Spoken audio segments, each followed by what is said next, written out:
wanted to take a little bit to make sure everybody is trained and has the product knowledge that I like everyone to have. So I thought there's no better way to do that than to do it myself. And the last time we ran a boot camp, it was really, really fun and effective. So it should be a good time. We have our core line and we have our limited edition line. And a lot of the scents that come out in our VIP are a part of the limited edition line.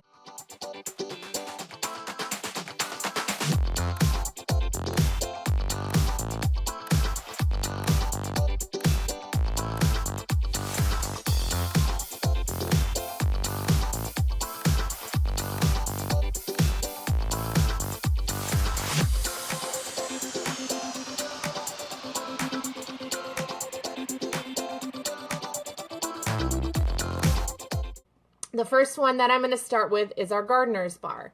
Our Gardener's Bar is our very first bar of soap that I started selling, and this is the bar that I started with 8, and then when that sold, I made 16, and when that sold, then I made 32, and so on and so forth until you get to where we are today. With this simple bar, I had literally taken a Martha Stewart magazine clipping where she suggested buying melt and pour bases and putting herbs in them. So I went online and I researched how amazing herbs can be and how simple, like I just started doing all this research about how simple things that can be found in your kitchen can be good in your skin. I chose the specific herbs just because, number one, they were accessible to me. At the time, I had a super big garden, and I had all 3 of the herbs available. And when I did all the research, they just kind of made sense. So the basil, oregano, and parsley that is found in the Gardener's Bar, it's named after my garden because before I did soap, I was a huge gardener. And it is the bar of soap that I would always wash my hands with after I got out of the garden. Because it has basil, oregano, and parsley in it, it's good at removing that stinky odor smell from onions and washcloths, and it's good for acne, so it makes an amazing facial bar. It's great in the shower. Guys like it because it's not overly feminine smelling. So it's become our sort of gold standard. Like Dial has their gold bar. The Gardener's Bar has become the Hilltop sort of showcased bar of soap. Our second product that is in has been with us since the beginning and is a part of our core is our Balm. Now, what most of you may know is the Balm was created because both my girls had allergies to diaper rash cream. But what you may not know is the logic that went behind in creating the Balm.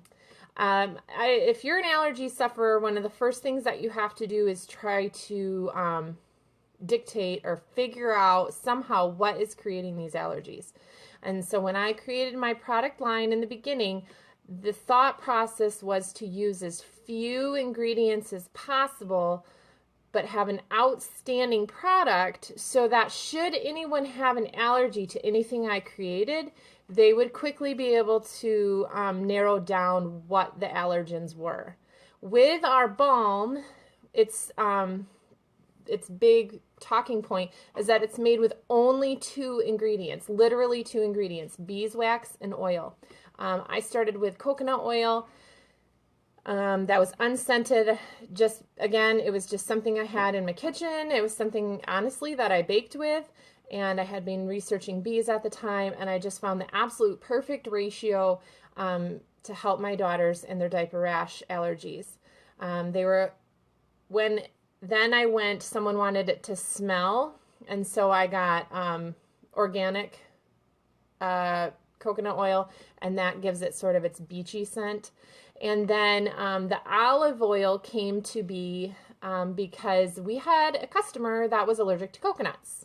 And so the olive oil balm was actually created by a customer request. So that was our very first product created by a request of someone else.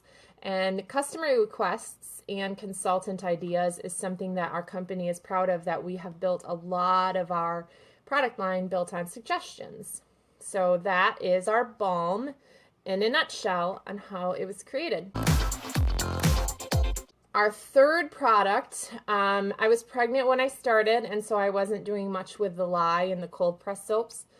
And the first soap that I created in our cold press, was the olive oil. The reason why I started with olive oil is because at the time, 4 years ago, the price of olive oil was cheaper than the price of coconut oil. That is not the case anymore.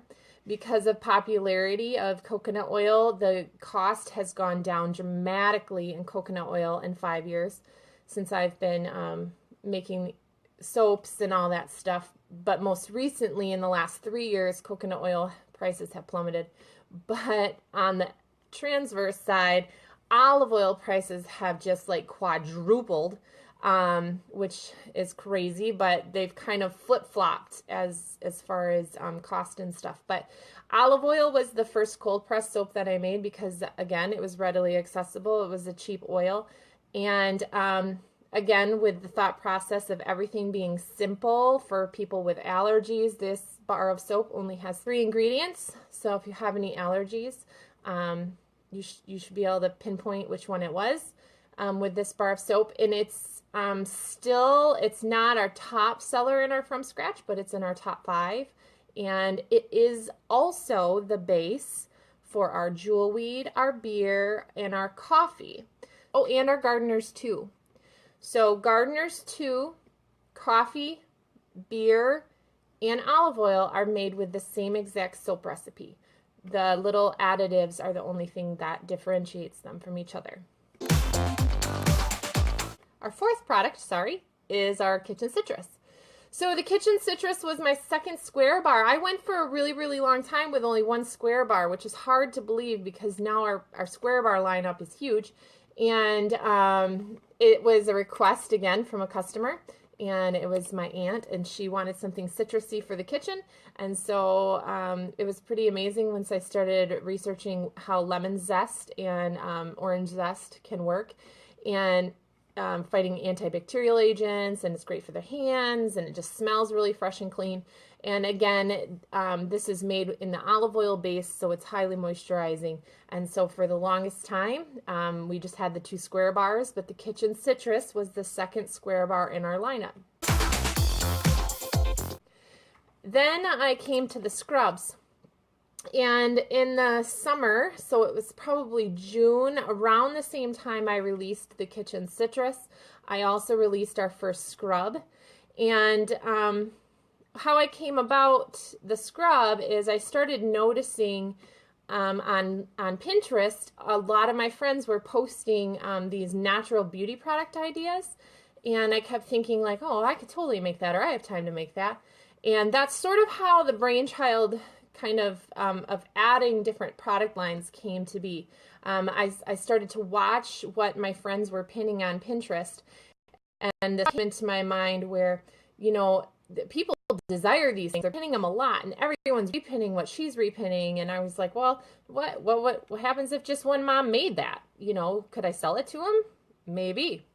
And so here we are, because we are selling it to them. People care about their natural. They care about natural beauty. It's becoming really important. They want to know what ingredients they're putting on their skin and what they're giving to their family.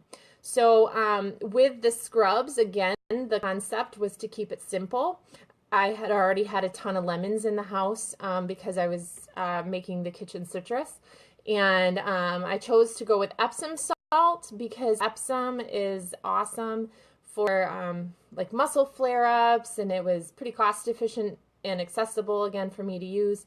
And then I had a wonderful smelling organic coconut oil in there. And that's how our first scrub was born. So I hope this live video helps you guys storytell when you sell, because that's super important going into vendor shows, is knowing a lot about the background and the stories for why they're created and why they've been staples in our business for the first 4 years.